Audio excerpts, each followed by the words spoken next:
فأعوذ بالله من الشيطان الرجيم بسم الله الرحمن الرحيم قال الله تعالى في القرآن الحكيم تلك حدود الله ومن يطع الله ورسوله يدخله جنات تجري من تحتها الأنهار خالدين فيها وذلك الفوز العظيم ومن يعص الله ورسوله ويتعد حدوده يدخله نارا خالدا فيها وله عذاب مهين۔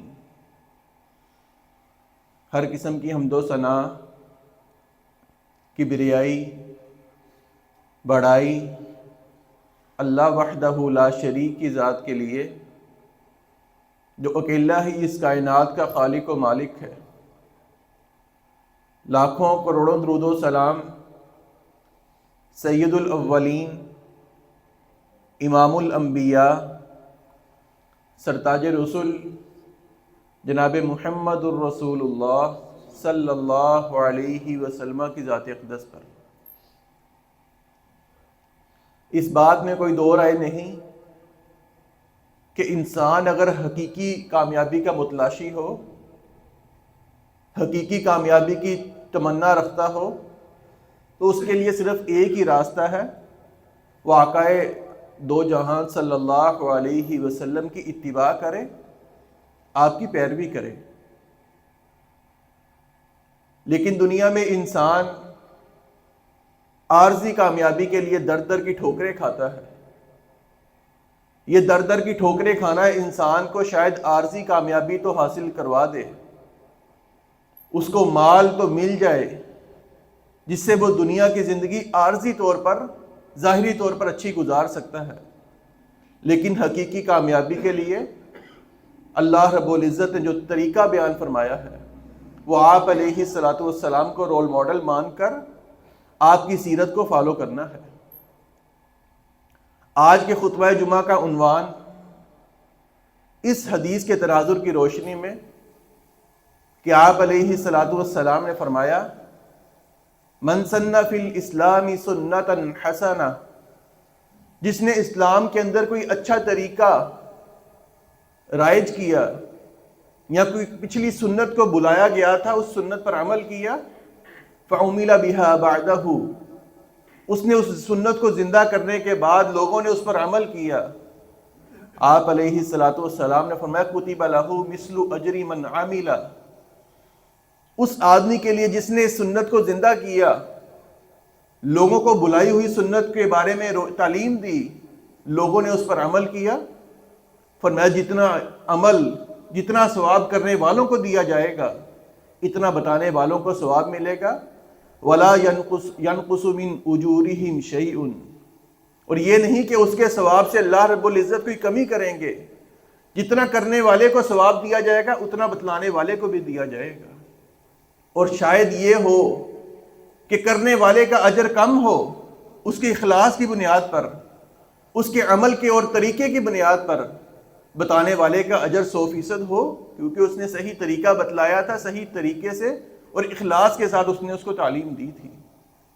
تو آج اس حدیث کے تناظر میں ایسی روایات اور ایسی سنتوں کا ذکر کیا جائے گا، ایسی آپ علیہ الصلاۃ والسلام کی احادیث کا ذکر کیا جائے گا جسے معاشرے میں اب لوگ بھول چکے ہیں، جس پر معاشرے میں لوگوں نے عمل کرنا چھوڑ دیا ہے۔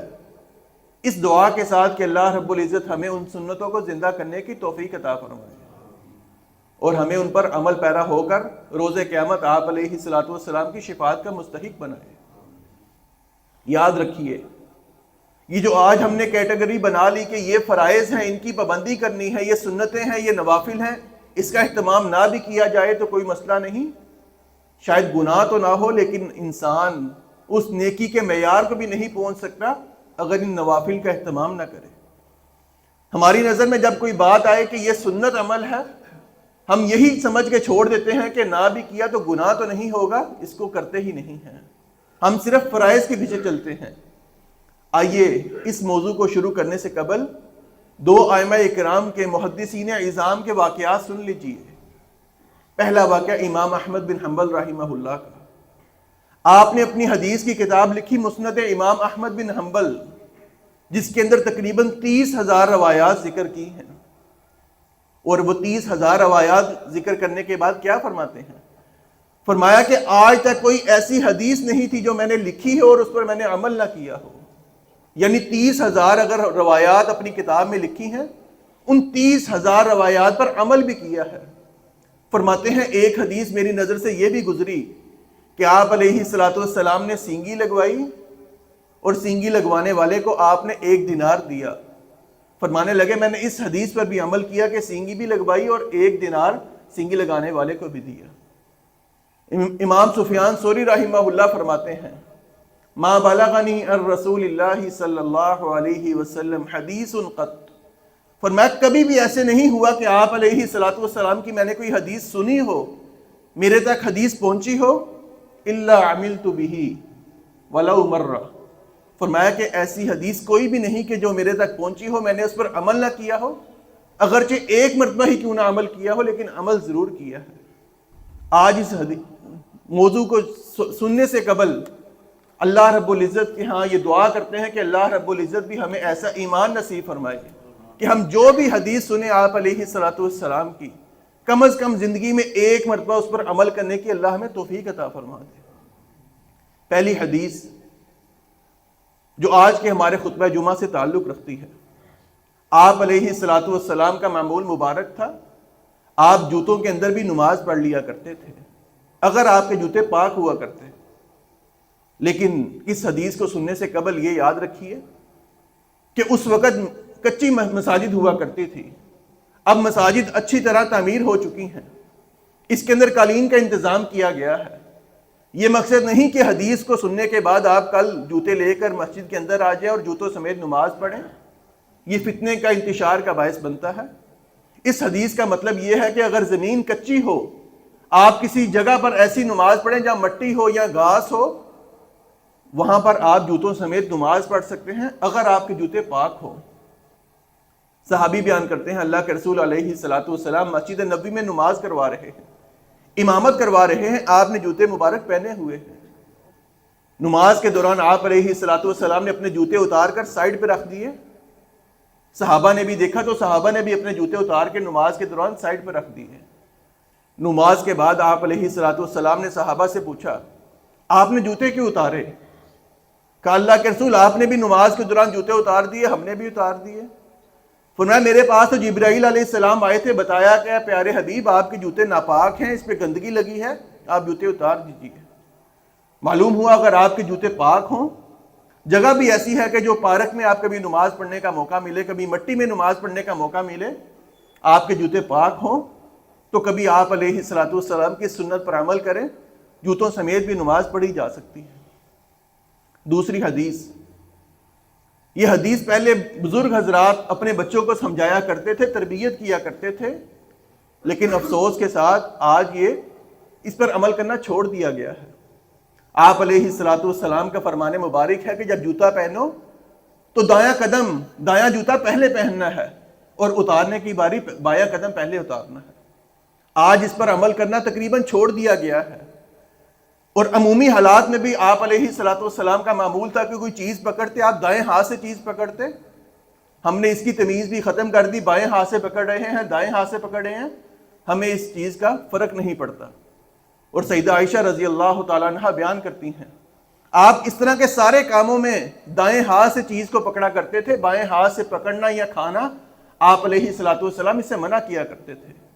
تو جوتوں کے بارے آپ علیہ الصلوۃ والسلام نے فرمایا اذن تعالی احدکم فلیبدأ بالیمین، فرمایا جب جوتا پہننے لگو دائیں جوتے سے ابتدا کرو، وَإِذَا نَزَعَ فَلْيَبْدَأْ بِالشِّمَالِ، فرمایا جوتا اتارنے کا ارادہ ہو بائیں جوتے سے ابتدا کرو، وَلْتَكُنِ الْيُمْنَى أَوَّلُهُمَا تُنْعَلْ، فرمایا اس طریقے سے یہ ہوگا کہ جب تم نے جوتی پہنی ہے، پہننے میں پہلا قدم تمہارا دایاں قدم جوتے کے اندر گیا ہے، اور اتارنے کی باری بایاں قدم پہلے جوتے سے نکالا جائے، یہ آپ علیہ الصلوۃ والسلام کا فرمان ہے۔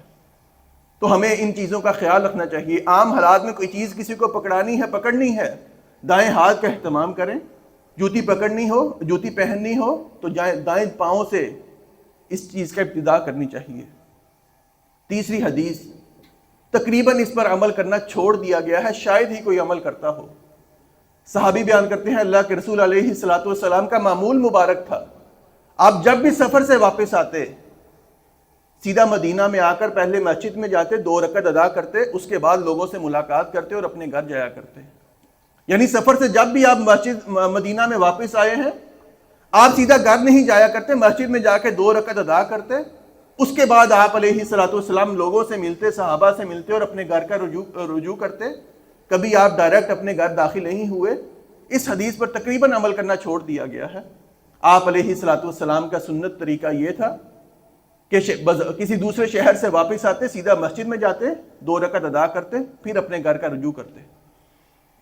چوتھی حدیث، یہ بالخصوص حدیث اہل حدیثوں کے لیے ہے جو اپنے آپ کو اہل حدیث کہلوانے میں فخر کرتے ہیں، لیکن اس حدیث کو سننے کے بعد ان کے لیے افسوس کا مقام ہے۔ اہل حدیث مکتبہ فکر کے متعلق مشہور ہے کہ جب یہ مردوں کو قبرستان میں دفنا دیتے ہیں، اس کے بعد یہ قبرستان کا رخ نہیں کرتے، مردہ گیا اس کے بعد اس کے ساتھ کیا معاملات ہیں، کبھی قبرستان جا کر اس کے لیے دعا کرنا ان کے نزدیک کوئی ضروری عمل نہیں ہے۔ آپ علیہ الصلوۃ والسلام کا معمول مبارک تھا، آپ نے حکم دیا کہ قبروں کی زیارت کرو، فَإِنَّهَا تُذَكِّرُ الْآخِرَةَ، یہ آخرت کی انسان کو تیاری کرواتی ہے، آخرت کی یاد دلاتی ہے۔ فرمایا قبرستان جاتے ہو، انسان وہاں جا کر قبروں کے حالات دیکھتا ہے، انسان کو دنیا سے بے رغبتی ہوتی ہے۔ تو بالخصوص اہل حدیث حضرات جو قبرستان جایا ہی نہیں کرتے، یہ ان کے لیے حدیث ہے کہ آپ علیہ الصلوۃ والسلام کثرت سے قبرستان کا رخ کیا کرتے اور قبرستان جا کر آخرت کو یاد کیا کرتے تھے۔ اس کے بارے میں خواتین کا بھی ذکر فرمایا کہ خواتین بھی کیا قبرستان جا سکتی ہیں؟ ہمارے ہاں مشہور ہے کہ خواتین کو قبرستان نہیں جانا چاہیے، کیونکہ آپ علیہ الصلوۃ والسلام نے لعنت فرمائی کہ کثرت سے جو خواتین قبرستان کا رخ کرتی ہیں ان پر اللہ رب العزت کی لعنت ہو۔ محدثین نے لکھا ہے کہ ان لعنت کی وجوہات ہیں۔ آپ علیہ الصلوۃ والسلام نے کسی وجہ سے یہ بات بیان فرمائی تھی۔ پہلی بات تو یہ کہ خواتین ان کے دل کمزور ہوا کرتے ہیں، اگر وہ کسی اپنے کی قبر پر جائیں گی تو زار و کتار روئیں گی، باویلا کریں گی، اونچی آواز سے لوگوں کے لیے وہ ڈسٹربنس کا باعث بنیں گی، اس لیے آپ علیہ الصلوۃ والسلام نے منع فرمایا۔ دوسری بات یہ کہ کثرت سے جانے سے منع کیا ہے، کبھی کبھار جانا ہو تو اس کے بارے میں آپ علیہ الصلوۃ والسلام منع نہیں کیا کرتے تھے۔ سیدہ عائشہ رضی اللہ تعالیٰ عنہ بھی قبرستان جایا کرتی تھی۔ تو وہ خواتین کہ جن کو اپنے اوپر کنٹرول ہو کہ وہ جا کر کوئی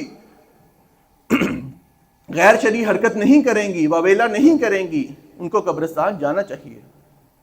ہاں اگر کسی کو ہے کہ میں وہاں پر جا کر اپنے آپ پر قابو نہیں پا سکتا تو وہ قبرستان کا رخ نہ کرے تاکہ وہاں جا کر کوئی فتنے کا باعث نہ بنے۔ قبرستان جانے کے جو آپ علیہ الصلوۃ والسلام نے مقاصد بیان فرمائے، وہ آخرت کی یاد دلاتی ہے، وہ انسان کو دنیا سے بے رغبت کرتی ہے اور انسان کو اپنی موت یاد آتی ہے، انسان گناہوں سے چھٹکارا حاصل کرتا ہے۔ اس کے علاوہ قبرستان جا کر وہاں پر قرآن کریم کی تلاوت کرنا یا وہاں پر قبروں پر جا کر بیٹھ جانا، وہاں پر جا کر باتیں کرنا، اس چیزوں سے آپ علیہ الصلوۃ والسلام نے منع فرمایا ہے۔ اور قبرستان جا کر بالخصوص سورۃ یاسین کی تلاوت کرنا، سورۃ ملک کی تلاوت کرنا، آپ علیہ الصلوۃ والسلام نے گھروں کے بارے فرمایا کہ گھروں میں قرآن کریم کی تلاوت کیا کرو، گھروں کو قبرستان نہ بناؤ۔ معلوم ہوا کہ قبرستان میں قرآن کریم کی تلاوت کرنا ممنوع ہے۔ ہاں کوئی دعائیہ کلمات ہیں، سورۃ فاتحہ پڑھنا چاہیں، جیسے آپ علیہ الصلوۃ والسلام دعا میں اکثر سورۃ فاتحہ پڑھا کرتے، آپ سورۃ فاتحہ پڑھنا چاہیں یا دیگر دعائیں جو ہیں ربنا ظلمنا انفسنا، ربنا آتنا فی الدنیا، ایسی دعائیں جو قرآن کریم کی ہیں، اب وہ تو پڑھ سکتے ہیں۔ باقاعدہ جا کر قرآن کریم کی تلاوت کرنا یہ آپ علیہ الصلوۃ والسلام نے اس سے منع فرمایا ہے۔ پہلی چیز کہ انسان جوتوں سمیت نماز پڑھنے والی، دوسری روایت کہ آپ علیہ الصلوۃ والسلام کا معمول مبارک تھا جوتوں کے متعلق اور عام حالات میں کہ دائیں قدم سے ابتدا کرتے، دائیں ہاتھ سے چیز کو پکڑتے اور دائیں ہاتھ سے چیز دیا کرتے۔ تیسری حدیث کے سفر سے واپسی آپ علیہ الصلوۃ والسلام سیدھا مسجد میں جاتے، اور 2 رکعت ادا کرتے. چوتھی روایت کہ آپ علیہ الصلوۃ والسلام کثرت سے قبرستان جایا کرتے تھے.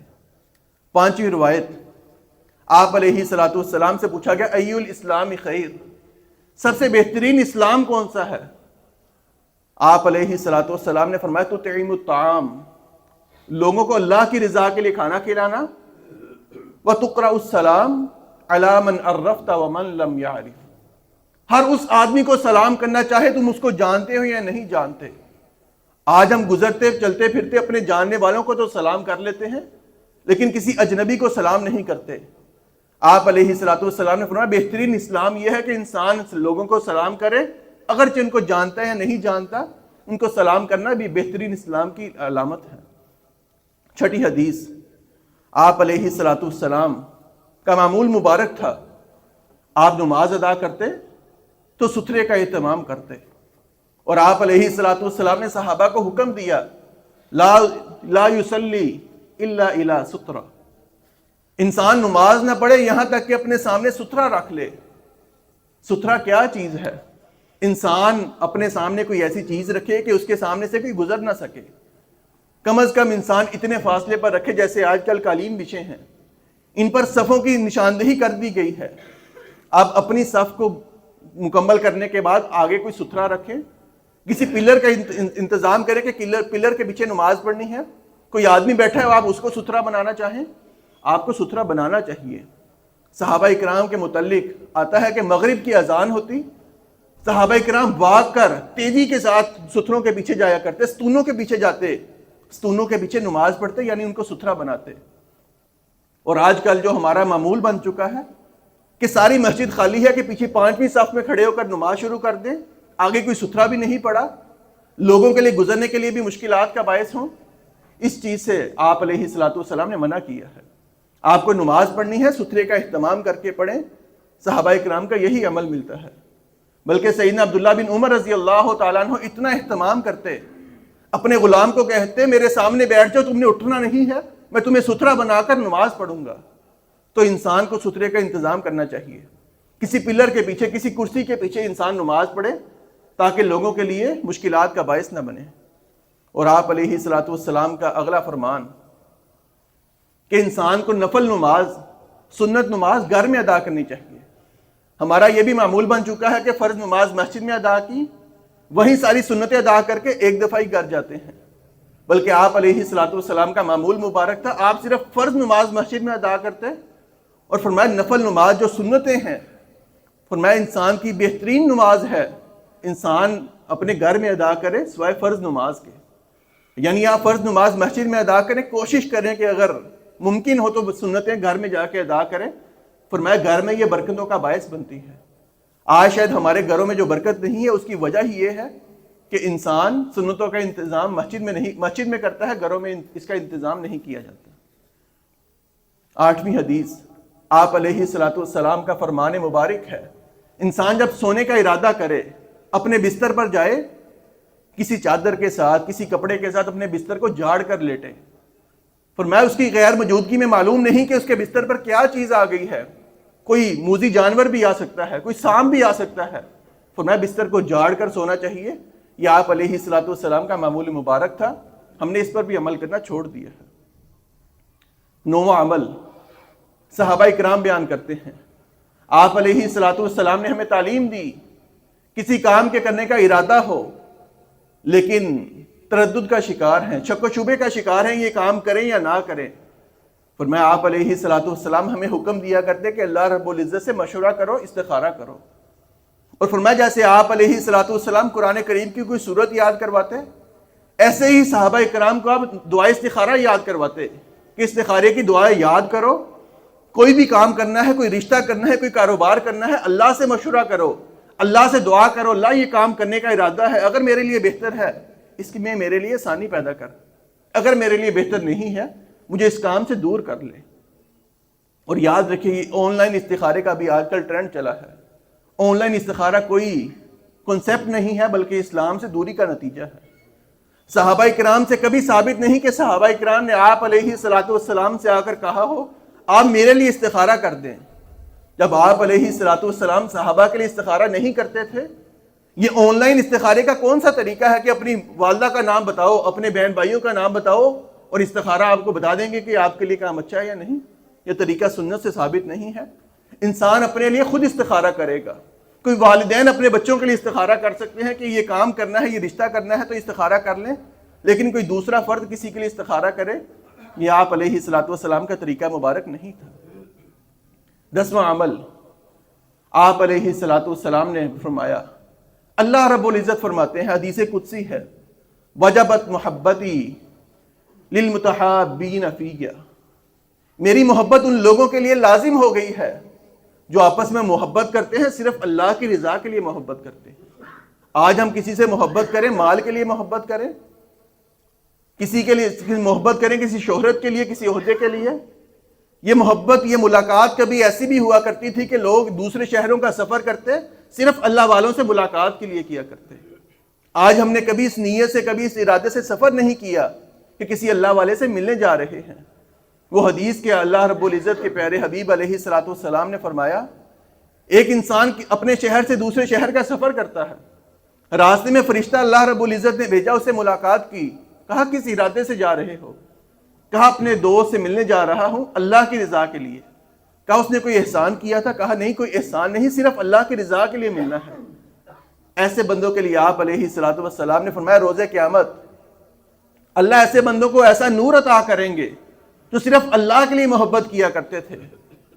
فرمایا ایسا نور عطا کیا جائے گا جو شہید لوگ ہیں، انبیاء کرام ہیں، وہ بھی رشک کریں گے کہ اللہ نے کیسا نور دیا ہے، کیسی روشنی دی ہے۔ وجہ کیا ہے؟ صرف اللہ کے لیے محبت ہے، کوئی دنیا کا مفاد، کوئی دنیا کی غرض کوئی نہیں ہے، صرف اللہ کی محبت ہے۔ فرمایا ایسے بندوں کے لیے اللہ کی محبت لازم ہے۔ ایسے بندے جو اللہ رب العزت کی محبت کے لیے ایک دوسرے پر خرچ کرتے ہیں، ایک دوسرے سے ملاقات کرتے ہیں۔ یہ کام بھی آج تقریباً ختم ہو چکا ہے کہ انسان کسی سے اللہ کے لیے محبت کرے، کسی سے کے لیے اللہ سے محبت کے لیے کسی دوسرے شہر، کسی اہل علم کے لیے سے ملاقات کرنے جائے، یہ کام بھی تقریباً ختم کر دیا گیا ہے۔ ایسی سنتوں کو زندہ کرنے کی ضرورت ہے۔ 11ویں حدیث، یہ حدیث بھی تقریباً شاید ہی کسی کو دعا یاد ہو۔ ہمارے ہاں بس میں کیا ہے، بسوں میں سفر کریں، وہاں پر بس روز سے دعا پڑتی ہے، سفر کی دعا، سبحان الذی سخر لنا ھذا وما كنا له مقرنین وانا الی ربنا لمنقلبون۔ اور ہم نے بھی سفر کرنا، ہم یہی دعا پڑھتے ہیں، جبکہ یہ دعا حدیث کے مطابق سواری پر بیٹھنے کی ہے، سفر کی دعا نہیں ہے۔ ہمیں سفر کی دعا یاد ہی نہیں ہے۔ صحیح مسلم کی حدیث ہے کہ آپ علیہ الصلوۃ والسلام سواری پر سوار ہوتے، آپ سفر کرنے کا ارادہ کرتے، سواری پر بیٹھتے، 3 مرتبہ اللہ اکبر اللہ اکبر اللہ اکبر کہتے، پھر فرماتے سبحان الذی سخر لنا ھذا وما كنا له مقرنین وانا الی ربنا لمنقلبون اللهم انا نسألك في سفرنا هذا البر والتقوى ومن العمل ما ترضى۔ اللہ میں ایسے تجھ سے سوال کرتا ہوں، اس سفر میں نیکی کا سوال کرتا ہوں، تقوی کا سوال کرتا ہوں، ومن العمل ما ترضى، اللہ سفر میں ایسے عمل کا سوال کرتا ہوں جو تیری رضا کا باعث بن جائے۔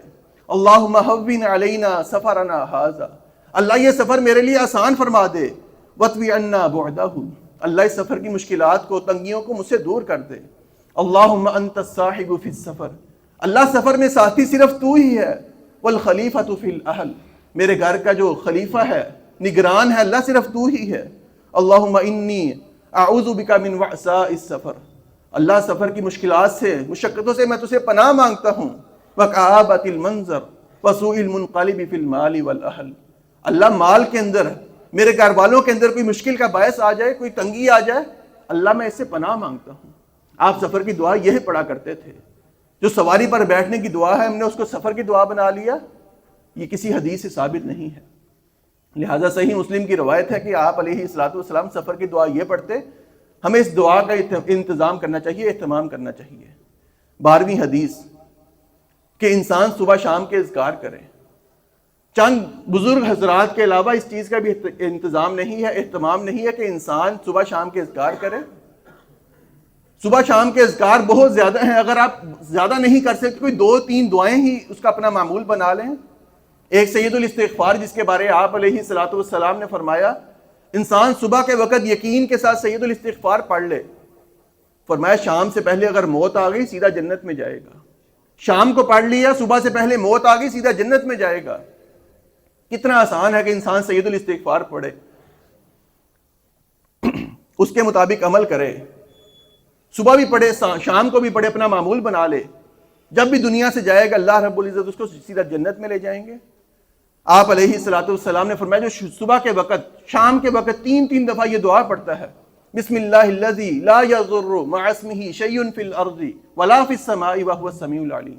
کتنی بڑی دعا ہے، چند کلمات ہیں. فرمایا صبح کے وقت 3 دفعہ پڑھ لی، شام کے وقت 3 دفعہ پڑھ لی، اس کو کوئی چیز نقصان نہیں پہنچا سکتی.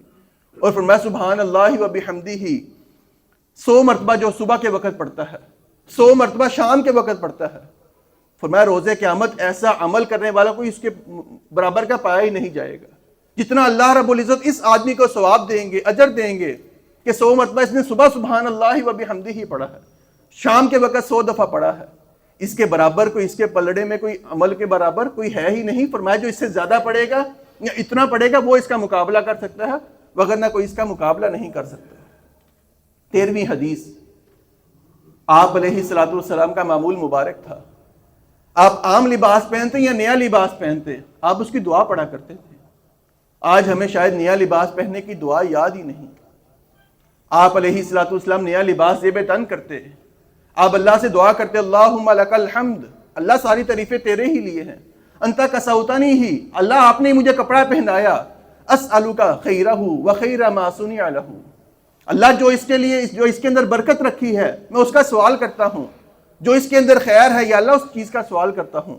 وَأَعُوذُ بِكَ مِن شَرِّهِ، اللہ اس کپڑے کے اس کپڑے سے پناہ مانگتا ہوں کہ غلط کام نہ ہو.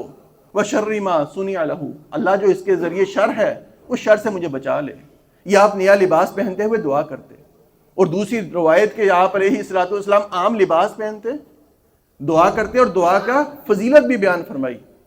فرمایا جو عام لباس پہنتا ہے یہ دعا کرتا ہے الحمدللہ الذی کسانی ھذا الثوب ورزقنیہ من غیر حول منی ولا قوہ. فرمایا یہ چند الفاظ پڑھتا ہے، اللہ رب العزت زندگی کے سارے گناہ ہی معاف کر دیتے ہیں. یعنی روزانہ کی بنیاد پر آپ نے کپڑے پہننے ہیں، روزانہ دعا کریں اللہ سارے گناہ ہی معاف کر دے، روز قیامت آپ کے نامہ اعمال میں کوئی گناہ ہی نہ ہو. یہ صغیرہ گناہوں کے معافی کا آسان طریقہ. آپ لباس پہنے تو دعا پڑھیں الحمدللہ الذی کسانی ھذا الثوب ورزقنیہ من غیر حول منی ولا قوہ. اگلا عمل، آپ علیہ الصلوۃ والسلام نے فرمایا کہ جس شخص کے اندر یہ 4 خوبیاں جمع ہو جائیں اللہ رب العزت اس آدمی کو جنت کا داخلہ نصیب فرمائیں گے. کبھی زندگی میں ایک مرتبہ یہ عمل کر کے دیکھیے. 4 عمل، ایک نفلی روزہ رکھنا، یعنی ایک ہی دن کے اندر یہ 4 کام کرنے ہیں. نفلی روزہ بھی رکھا ہو، کسی مسلمان بھائی کا جنازہ بھی پڑھا ہو، کسی مسلمان بھائی کی عیادت بھی کی ہو، کوئی بیمار ہے اس کی عیادت بھی کی ہو، اور کسی مسلمان کو کھانا بھی کھلایا ہو. فرمایا 4 کام جس کے اندر جمع ہو جائیں الا دخل الجنہ، اللہ اس کو جنت کا داخلہ نصیب فرمائیں گے. کبھی زندگی میں یہ کام کر کے دیکھیں. کسی دن نفلی روزہ رکھا ہو، اس دن کسی مسلمان کا جنازہ پڑھ لیں، کسی کی عیادت کر لیں، کسی کو کھانا کھلا دیں، اللہ رب العزت ہمیں جنت کا داخلہ نصیب فرمائے. اگلا عمل، آپ علیہ الصلوۃ والسلام کا معمول مبارک تھا. آپ سفر کا ارادہ فرماتے تو سفر کا ارادہ فرماتے اکثر طور پر آپ جمعرات والے دن سفر کیا کرتے. صحابہ بیان کرتے ہیں کہ اللہ کے رسول علیہ الصلوۃ والسلام کو پسند تھا، آپ سفر کرنا چاہتے تو آپ سفر کے لیے جمعرات کے دن کا انتخاب کرتے. اس میں حکمت کیا ہے اللہ رب العزت ہی بہتر جانتے ہیں، لیکن آپ علیہ الصلوۃ والسلام کے اکثر سفر جمعرات والے دن شروع ہوا کرتے. اور آپ علیہ الصلوۃ والسلام کا معمول مبارک تھا، آپ سفر پر نکلنے سے پہلے 2 رکعتیں گھر میں ادا کیا کرتے، پھر آپ سفر کا ارادہ کرتے. یہ 2 روایات بھی جن پر عمل کرنا چھوڑ دیا گیا ہے. اس کے بعد آپ علیہ الصلوۃ والسلام کا معمول مبارک یہ بھی تھا کہ اگر کوئی بیماری لاحق ہو جاتی آپ اس کے علاج میں سب سے پہلے دم کیا کرتے. آج ہم ہزاروں کی دوائیاں تو لے لیتے ہیں لیکن دم کا سہارا نہیں لیتے. آپ علیہ الصلوۃ والسلام کے صحابہ اکرام بھی کوئی بیماری لاحق ہوتی، بخار ہوتا، سب سے پہلے ایک دوسرے پر دم کرتے. اس کے بعد اگر فرق نہ پڑتا تو آپ دوائی بھی لے سکتے ہیں، دوائی لینا کوئی ممنوع نہیں، آپ علیہ الصلوۃ والسلام سے ثابت ہے. لیکن انسان کو شفا کے لیے دم کا سہارا بھی لینا چاہیے. آپ سورۃ فاتحہ کا دم کریں. اور بالخصوص آج کل لاہور کے ایک مفتی ہیں، مفتی جماعت کے مفتی ہیں عبدالستار حماد صاحب حافظہ اللہ تعالی. ان کے نزدیک ایک ایسا دم ہے، فرماتے ہیں کہ ساری بیماریوں کا اللہ رب العزت نے اس میں علاج رکھا ہے، اس کا توڑ نہیں ہے. فرماتے ہیں روزانہ کی بنیاد پر اپنا معمول بنا لیں، 7 مرتبہ سورۃ فاتحہ پڑھنی ہے، 7 مرتبہ سورۃ بقرہ کی پہلی 5 آیات پڑھنی ہے، 7 مرتبہ آیت الکرسی پڑھنی ہے، اور 7 مرتبہ آخری چاروں کل پڑھنے ہیں. یعنی یہ 7 چیزیں ہیں، 7 مرتبہ پڑھنی ہے. سورۃ فاتحہ، سورۃ بقرہ کی پہلی 5 آیات، آیت الکرسی اور آخری چاروں کل. فرماتے ہیں جو اس کو اپنا معمول بنا لے، روزانہ کی بنیاد پر اپنے اوپر دم کرے، اللہ رب العزت کی توفیق سے اس کو کوئی بیماری لاحق نہیں ہوگی. ایسے دم جو قرآن کریم سے ہوں، آپ قرآن کریم کی کوئی بھی سورت پڑھ کے دم کر سکتے ہیں، قرآن کریم اللہ رب العزت نے شفا قرار دیا ہے. تو یہاں آپ علیہ الصلوۃ والسلام نے جو رقیے بیان فرمائے ہیں، جو دعائیں بیان فرمائی ہیں، انسان اس کے ذریعے دم کرے، یہ بھی آپ علیہ الصلوۃ والسلام کا طریقہ مبارک تھا. اس کے بعد ایک اور حدیث کہ آپ علیہ الصلوۃ والسلام سے یہ ثابت ہے کہ اگر کسی کو انسان سلام کہے، یعنی میں اپنے کسی دوست سے ملاقات کرنے گیا، اس نے مجھے کہا کہ اپنے گھر والوں کو بھی سلام کہنا. ہم اپنے گھر والوں کو آ کر کہتے ہیں کہ اس نے فلاں نے سلام کہا، وہ کہتا ہے وعلیکم السلام. حدیث سے یہ الفاظ ثابت نہیں ہے. وعلیکم السلام کا مطلب کیا ہے؟ میرے اوپر سلامتی ہو. جس نے سلامتی کا پیغام بھیجا اس کے لیے ہم نے کیا کہا ہے؟ آپ علیہ الصلوۃ والسلام سے جو الفاظ ثابت ہیں کہ اگر کسی نے کسی کو سلام کہا کہ میرا سلام فلاں کو کہنا، آپ علیہ الصلوۃ والسلام فرمایا کرتے علیک وعلیہ السلام، تیرے اوپر بھی سلامتی ہو، وعلیہ السلام، اور کہنے والے پر بھی سلامتی ہو. ہمیں اس چیز کا بھی انتظام کرنا چاہیے، اہتمام کرنا چاہیے.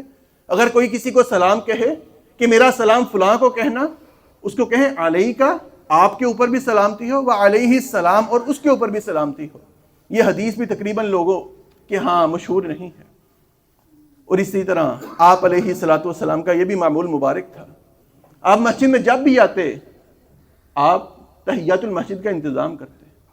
یعنی مسجد میں جب بھی آئے ہیں، اذا دخل احدکم المسجد، جب بھی کوئی مسجد میں داخل ہو، فرمایا فلا یجلس حتی یصلی رکعتین، یہاں تک مسجد میں نہ بیٹھے حتی یصلی رکعتین، یہاں تک کہ 2 رکعتوں کا انتظام کرے، یعنی تحیات المسجد پڑھے. آپ علیہ الصلوۃ والسلام کا معمول مبارک یہی تھا، مسجد میں آ کر تحیات المسجد کا انتظام کرتے، اس کے علاوہ آپ مسجد میں نہیں بیٹھا کرتے. اس حدیث پر بھی انسان کو عمل کرنا چاہیے. حتیٰ کہ بعض محدثین نے لکھا ہے، اور فیصل آباد کے مشہور عالم دین شیخ حافظ شریف صاحب حافظہ اللہ فرماتے ہیں کہ اگر مکروہ اوقات بھی چل رہے ہیں، یعنی ظہر کے سے قبل کا وقت ہے، مغرب سے قبل کا وقت ہے، یا فجر کے بعد جو زوال کا وقت ہے، حافظ شریف صاحب فرماتے ہیں کہ اس وقت میں بھی اگر آپ مسجد میں آئیں تو آپ کو ان رکعات کا انتظام کرنا چاہیے، اہتمام کرنا چاہیے. لیکن دیگر علماء کا موقف ہے کہ آپ ان 3 اوقات میں، جب مسجد میں نماز پڑھنے سے منع کیا ہے، آپ ان 3 اوقات میں نماز نہ پڑھیں. اس کے علاوہ جب بھی مسجد میں آئیں تو 2 رکعتیں پڑھ کر مسجد میں بیٹھیں. اور آخری حدیث آپ علیہ الصلوۃ والسلام کا فرمان مبارک ہے، جب آپ نماز کے لیے کھڑے ہوتے، آپ نماز کے لیے صف بندی کروایا کرتے. آپ عملی طریقے سے بھی صف بندی کرواتے، اور آپ نے اپنی زبان مبارک سے اس کے متعلق ارشادات بھی بیان فرمائے. افسوس کے ساتھ کہ آج ہم فرقہ واریت میں پڑ گئے ہیں اور ہم نے صف بندی کو کوئی اہمیت نہیں دی. آپ علیہ الصلوۃ والسلام نے فرمایا کہ جو شخص صفوں کو ملاتا ہے، نرمی کے ساتھ ایک دوسرے کے ساتھ پاؤں سے پاؤں ملاتا ہے، کندھے سے کندھا ملاتا ہے، درمیان میں خلا باقی نہیں رہتا، فرمایا اللہ رب العزت صفوں کے ملانے کی وجہ سے انسان کو اپنی محبت دے دیتا ہے، اپنی رحمت کا مستحق بنا دیتا ہے. اور دوسری روایت میں فرمایا جو صفوں کے درمیان فاصلہ کرے گا، کندھے سے کندھا نہیں ملائے گا، پاؤں سے پاؤں نہیں ملائے گا، فرمایا اللہ اس کے دلوں میں بھی دوری پیدا کرے گا. صحابہ بیان کرتے ہیں کہ آپ علیہ الصلوۃ والسلام نے یہ حدیث بیان فرمائی کہ اللہ دلوں میں دوری پیدا کرے گا. صحابہ کرام اتنا انتظام کرتے، اتنا اہتمام کرتے کندھے سے کندھا ملانے میں، پاؤں سے پاؤں ملانے میں. اور تیسری روایت میں فرمایا کہ جو شخص صف بندی کا انتظام نہیں کرتا، کندھے سے کندھا نہیں ملاتا، پاؤں سے پاؤں نہیں ملاتا، درمیان میں خلا باقی ہے، فرمایا شیطان بکری کے سیاہ بچے کی طرح ان کے درمیان میں حائل ہوتا ہے، نماز میں رکاوٹ بنتا ہے. اور آپ علیہ الصلوۃ والسلام کا یہ طریقہ مبارک تھا. آپ جب اقامت کہہ دی جاتی، آپ علیہ الصلوۃ والسلام صفوں کے درمیان چکر لگایا کرتے، صفوں کے درمیان خود جا کر ایک دوسرے کے کندھے سے کندھوں کو کندھے سے ملاتے، پاؤں کے ساتھ پاؤں ملانے کا حکم دیتے، آج سے انشاءاللہ اس مسجد میں بھی ہم اہتمام کریں گے۔ آپ علیہ الصلوۃ والسلام کی سنت کو زندہ کریں گے کہ آپ علیہ الصلوۃ والسلام کے صحابہ بیان کرتے ہیں جب تک یہ معمول رہا، صحابہ کرام کو صحیح طریقے سے معلوم نہیں تھا، آپ صفوں کے درمیان چکر لگاتے، پھر آپ علیہ الصلوۃ والسلام جب دیکھا صحابہ اس چیز کو جان چکے ہیں، صحابہ خود بخود صف بندی کا انتظام کرتے ہیں، پھر آپ علیہ الصلوۃ والسلام صرف نماز سے پہلے یہ کہا کرتے صفوں کو درست کر لیجئے، کندھے سے کندھا قدم سے قدم ملا لیجئے۔ تو آج ہم بھی انشاءاللہ اس سنت کو زندہ کریں گے، پہلی 3 سے 4 صفوں میں ہم اقامت کے بعد جا کر صفیں درست کروائیں گے۔ معذرت کے ساتھ کہ کچھ لوگ فرقہ واریت کے متعلق یہ کہتے ہیں کہ ہم اس پر عمل نہیں کریں گے، اس لیے میں نے 4 سے 5 احادیث اس لیے بیان کی ہیں کہ انسان کے نظریات بالکل کلیئر ہو جائیں کہ آپ علیہ الصلوۃ والسلام کا کتنا واضح فرمان ہے کہ انسان اگر صفوں کو نہیں ملائے گا اللہ دلوں میں دوری پیدا کرے گا۔ شاید کہ ہمارے دلوں میں جو دوری پیدا ہو چکی ہے اس کی وجہ یہی ہے، ہم اس پر عمل نہیں کرتے، اللہ نے دوری پیدا کر دی گئی ہے۔ اور ایک اور حدیث کہ آپ علیہ الصلوۃ والسلام کا فرمان مبارک ہے کہ انسان جب بھی کوئی آندھی آتی تھی یا کوئی موسم خراب ہوتا، ہمارا معمول کیا ہے، ہم خوش ہوتے ہیں کہ آج موسم خوشگوار ہو چکا ہے۔ سیدہ عائشہ رضی اللہ تعالیٰ عنہ بیان کرتی ہیں جب بھی آندھی آتی، طوفان آتا، آپ علیہ الصلوۃ والسلام گھبرا جاتے، پریشان ہو جاتے۔ پوچھا آقا کیا بات ہے، لوگ تو بڑے خوش ہو رہے ہیں کہ آج بارش ہوگی۔ فرمایا مجھے ڈر ہے کہ اللہ طوفان کے ذریعے کوئی عذاب نازل نہ کر دے۔ پھر آپ علیہ الصلوۃ والسلام اس وقت تک پریشان رہتے جب تک بارش کی شکل میں طوفان ختم نہ ہو جاتا۔ آپ علیہ الصلوۃ والسلام کا معمول مبارک تھا، آندھی کو دیکھتے، طوفان کو دیکھتے آپ یہ دعا پڑھا کرتے، اللہم انی اسألک خیرہا وخیر ما فیہا وخیر ما ارسلت بہ۔ اللہ میں اس ہوا کا سوال کرتا ہوں کہ اس میں جو اچھائی ہے وہ ہمارے نصیب میں کر دے، جس چیز کے ساتھ یہ ہوا بھیجی گئی ہے اللہ اس میں خیر کا باعث بنا دے۔ وَأَعُوذُ بِكَ مِن شَرِّهَا وَشَرِّ مَا فِيهَا وَشَرِّ مَا أُرْسِلْتَ بِهِ۔ اللہ جو اس میں شر ہے، اگر کوئی طوفان ہے، کوئی عذاب ہے، اللہ اس شر کو بچا لے۔ آپ علیہ الصلوۃ والسلام یہ دعا پڑھا کرتے۔ اللہ تعالیٰ سے دعا ہے کہ اللہ رب العزت ہمیں ان باتوں پر عمل کرنے کی توفیق عطا فرمائے۔ وَمَا تَوْفِيقِي إِلَّا بِاللَّهِ۔